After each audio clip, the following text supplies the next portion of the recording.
Hello friends, आप कैसे हैं? आई होप कि आप अच्छे होंगे। तो आज हम क्लास 10 के अध्याय 9 के प्रश्नावली 9.1 के क्वेश्चन को सॉल्व करने वाले हैं, क्वेश्चन नंबर 9 को। ठीक है, तो यह प्रश्नावली बहुत ही इंपॉर्टेंट है। इस प्रश्नावली से हर साल बोर्ड के एग्जाम में एक प्रश्न आता ही आता है। तो चलिए इसे हम लोग ध्यान से समझते हैं कि क्वेश्चन नंबर 9 कहता क्या है। तो देखिए क्या कह रहा है कि एक मीनार के पाद बिंदु से एक भवन के शिखर का उन्नयन कोण 30 डिग्री है और भवन के पाद बिंदु से मीनार के शिखर का उन्नयन कोण 60 डिग्री है। यदि मीनार 50 मीटर ऊंची हो तो भवन की ऊंचाई ज्ञात कीजिए। तो यहाँ पे आप देखिएगा कि ये एक मीनार है, हमने इसे एक मीनार बनाया है। तो बोल रहा है कि मीनार के पाद बिंदु से, यहाँ देखिएगा धीरे धीरे हम लोग समझते हैं कि एक मीनार है। ठीक है, यहाँ पे क्या है, एक मीनार है। बोल रहा है कि एक मीनार के पाद बिंदु यानी तल यानी नीचे। ठीक है, पाद बिंदु यानी जहाँ पे वो रखा हुआ है तल। ठीक है, पाद बिंदु यानी तल। पाद बिंदु से एक भवन के शिखर का उन्नयन कोण, ये देखिए हम लोग एक भवन बनाए हैं तो यहाँ इसके शिखर यानी चोटी का उन्नयन कोण, तो पाद बिंदु से शिखर का उन्नयन कोण। ठीक है, तो हमारा उन्नयन कोण क्या होता है कि क्षैतिज रेखा से जब दृष्टि रेखा की ओर देखते हैं तो उनके बीच एक कोण बनता है जिसे हम लोग उन्नयन कोण कहते हैं। तो मीनार के पाद बिंदु से भवन के शिखर का उन्नयन कोण कितना है हमारा? 30 डिग्री है। ठीक है, मीनार के पाद बिंदु से भवन के शिखर का उन्नयन कोण 30 डिग्री है। और भवन के पाद बिंदु से, देखिए भवन है, यहाँ भवन है ये, और इसके पाद बिंदु से मीनार के शिखर का उन्नयन कोण, देखिए इसका पाद बिंदु क्या होगा, ये जहाँ पे रखा हुआ तल इसका नीचे, और इसका पाद बिंदु से ये जो मीनार का क्या है, शिखर है, इसका उन्नयन कोण यानी क्षैतिज स्तर से जब दृष्टि रेखा की ओर देखा जाता है तो उनके बीच एक कोण बनता है जिसे हम लोग उन्नयन कोण कहते हैं। तो जब वह क्या कहता है कि भवन के पाद बिंदु से मीनार के शिखर का उन्नयन कोण हमारा कितना है, 60 डिग्री है। ठीक है, तो कहता है कि भवन की ऊंचाई हम लोग को, यदि मीनार की ऊंचाई 5 मीटर है यानी कि 50 मीटर। ठीक है, कह रहा है कि मीनार का ऊंचाई दिया हुआ है 50 मीटर ऊंची है। ठीक है, तो भवन की ऊंचाई यानी ये जो भवन है वो कितना मीटर ऊंचा है हम लोग निकालना है। ठीक है, हम लोग को निकालना है। तो सबसे पहले हम यहाँ नाम लिख लेते हैं, ए बी सी और डी। यहाँ ध्यान दीजिए कि हम लोग को ये चाहिए। ठीक है, यानी कि डीसी जो है वो मीनार की ऊंचाई है जिसे हम लोग, सॉरी डीसी जो है वो क्या है, भवन की ऊंचाई है। ये हम लोग को डीसी चाहिए कि कितना आएगा। तो सबसे पहले क्या करेंगे कि समकोण त्रिभुज ए बी सी में चलेंगे और यहाँ पे ए बी भुजा दिया हुआ है। अगर हम बीसी को निकाल ले तो देखिए जो बीसी भुजा है इस समकोण त्रिभुज डी बी सी और ए बी सी में कॉमन है। तो इसमें देखिए कि यहाँ पे ए बी सी समकोण त्रिभुज में हम लोग का 50 मीटर दिया हुआ है। यदि इसकी सहायता से हम लोग बीसी भुजा को निकाल ले तो बीसी भुजा का उपयोग करके हम लोग देखिए डी बी सी समकोण त्रिभुज में क्या कर लेंगे कि डीसी भुजा को क्या कर लेंगे, हम लोग निकाल लेंगे। और चूंकि डीसी जो है हमारा, डीसी जो है वो भवन की ऊंचाई है। तो चलिए आइए सबसे पहले लिख लेते हैं कि माना कि ए बी एक मीनार है। हम लोग यहाँ लिख लेंगे हल में कि माना कि ए बी एक मीनार है। और देखिए यहाँ पे क्या, जो डीसी है वो भवन है, यहाँ पे लिखेंगे तथा डीसी एक भवन है। ठीक है, उसके बाद हम लोग अब क्वेश्चन को सॉल्व करेंगे। अब हम लोग चलेंगे समकोण त्रिभुज ए बी सी में। तो यहाँ पे लिखेंगे कि अब समकोण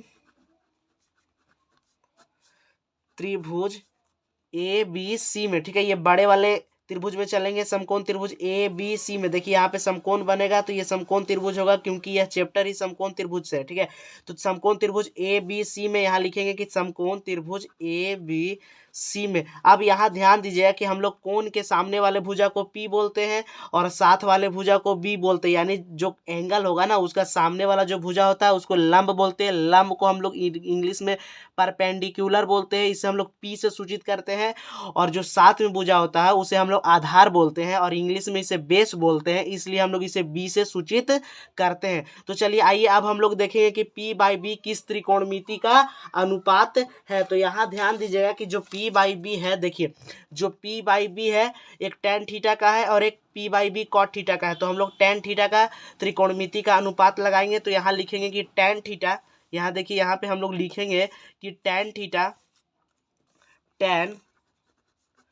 थीटा बराबर P/B, ठीक है। तो tan थीटा का मान यहाँ 60 डिग्री दिया हुआ है, तो हम लोग कहेंगे कि tan 60 डिग्री, यहाँ ध्यान दीजिएगा कि tan 60 डिग्री बराबर P क्या हमारा भुजा है AB। देखिए P किसको बोले थे AB, तो यहाँ लिख लेंगे AB और B जो भुजा है वो BC है हमारा, तो यहाँ लिखेंगे BC। तो अब देखना कि tan 60 डिग्री का मान कितना होता है। तो यहाँ ध्यान दीजिए कि tan 60 डिग्री का मान हमारा कितना होगा √3। तो यहाँ पे tan 60 डिग्री का मान हम लोग लिखेंगे कि √3। तो यहाँ पे हम लोग लिखेंगे कि tan 60 डिग्री का मान क्या होगा हमारा। उससे पहले हम लोग AB कितना है, AB दिया हुआ 50 मीटर, वो लिख लेते हैं। और BC हम लोग को निकालना है, तो यहाँ दिया हुआ नहीं है। फिर हम लोग tan 60 डिग्री का मान लिखते हैं √3, ठीक है। tan 60 डिग्री का मान क्या होगा √3। अब यहाँ पे 50 होगा और ये BC का BC रह जाएगा। तो देखिए √3 के नीचे कुछ नहीं है, तो क्या है 1। तो 1 से जब हम लोग क्या करेंगे 50 को गुना करेंगे तो 85 ही आएगा। तो सबसे पहले √3 को BC के साथ गुना करेंगे, ऐसे तिरछा तिरछा। तो जब √3 को BC के साथ गुना करेंगे तो हमारा कितना आएगा √3 इंटू BC बराबर आएगा 50 को एक बार गुना करेंगे तो हम लोग का 50 ही आएगा। तो देखिए इधर √3 इंटू BC बराबर 50 आएगा, ठीक है। तो BC के साथ जो √3 गुना में है तो उधर जाएगा, तो क्या चीज में जाएगा भागा में, ठीक है। तो 50/√3 हमारा मीटर BC आएगा। तो यहाँ पे देखिए कि हम लोग जो BC है BC को निकालें तो कितना आया 50√3 मीटर, ठीक है। BC जो है हमारा 50√3 मीटर है। तो अब देखिए BC की सहायता से क्या करेंगे कि DBC जो समकोण त्रिभुज है इसमें इस भुजा और एक एंगल दिया हुआ है, तो इन दोनों की सहायता से हम DC भुजा को ज्ञात कर सकते हैं, जो कि भवन का क्या है ऊंचाई है। तो हम लोग यहाँ पे लिखेंगे कि अब पुनः, या हम लोग पुनः चलेंगे, पुनः समकोण त्रिभुज BDC में, ठीक है, BDC में। अब देखना है कि देखिए कोण के सामने वाले भुजा को हम लोग परपेंडिकुलर यानी P बोलते हैं और साथ वाले B यानी कि आधार, लंब और आधार, ठीक है। तो यहाँ पे ध्यान दीजिएगा कि फिर से P/B किस त्रिकोणमिति का अनुपात है। तो देखिए हमारा tan थीटा का फिर से P/B और cot थीटा का भी P/B आएगा। तो या तो हम tan थीटा से बनाएंगे या cot थीटा से बनाएंगे। तो हम लोग यहाँ tan थीटा से बनाते हैं, ठीक है। तो यहाँ पे हम लोग लिखेंगे कि tan थीटा बराबर P/B। अब क्या करेंगे कि देखिए कि tan थीटा का मान कितना दिया हुआ 30 डिग्री, तो हम लोग लिखेंगे tan 30 डिग्री बराबर, यहाँ देखेंगे कि P और B, P क्या है DC, तो हम लोग लिखेंगे DC और BC क्या है हमारा, देखिए 50√3 मीटर, ठीक है। हम लोग BC क्या निकाले थे, यहाँ ध्यान दीजिए BC निकाले थे 50√3 मीटर। तो यहाँ लिख लेंगे BC का मान क्या 50√3, ठीक है। अब यहाँ ध्यान दीजिएगा कि हम लोग tan 30 डिग्री का मान बैठाएंगे, ठीक है।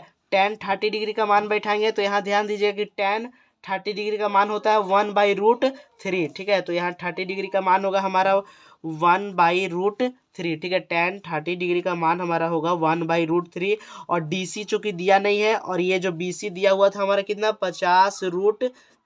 तो यहाँ पे ध्यान दीजिएगा कि जब √3 से DC गुना होगा, यहाँ जब √3 से DC को जब गुना करेंगे तो क्या आएगा √3 इंटू DC बराबर में आएगा 50/√3। तो देखिए ये जो √3 है इधर गुना में है तो इधर जाएगा तो क्या चीज में जाएगा भागा में, ठीक है।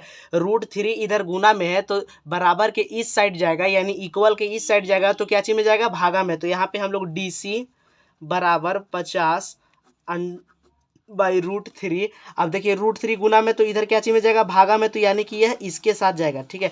तो यहाँ ध्यान दीजिएगा कि 50√3 यानी भागा में है तो √3 को √3 से जब हम लोग गुना करेंगे तो 50 का ऊपर वाला 50 रहेगा और रूट हट जाएगा, ठीक है। यानी जो DC हमारा 50/3 आएगा और इसको जब हम लोग सॉल्व करेंगे मिश्र भिन्न में तो यहाँ आएगा 16.2/3 मीटर, ठीक है। यहाँ पे हमारा आंसर निकल के आएगा 16.2/3 मीटर। इसको देखिए कैसे हम लोग निकालें, जब हम लोग देखिए 3 को जब हम लोग क्या करेंगे कि 50 से डिवाइड देंगे, यानी 50 को 3 से जब हम लोग डिवाइड देंगे तो एक बार में हमारा 3 आएगा, ठीक है।